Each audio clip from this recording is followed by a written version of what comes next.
আর্চারকে কালো ট্যাক্সি বলে বিতর্কে হরভজন। ধারাভাষ্য থেকে তিনিও কি ছাঁটাই হবেন? আইপিএল এর মঞ্চে বর্ণবিদ্বেষী মন্তব্য করে বিতর্কে জড়ালেন হরভজন সিংহ। ধারাভাষ্য দেওয়ার সময় রাজস্থান রয়্যালসের ক্রিকেটার জাফরা আর্চারের উদ্দেশ্যে বর্ণবিদ্বেষী মন্তব্য করেছেন তিনি। এই মন্তব্য ভালোভাবে নেননি ক্রিকেট প্রেমীরা।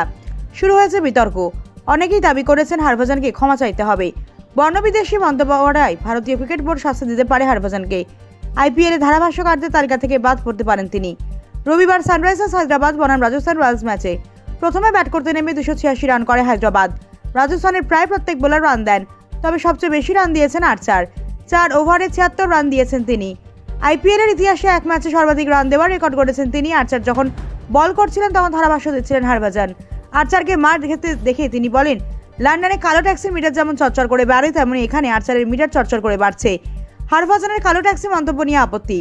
ইংল্যান্ডের কৃষ্ণাঙ্গ ক্রিকেটার আর্চারকে ব্যঙ্গ করে তিনি এই উদাহরণ দিয়েছেন বলে অভিযোগ।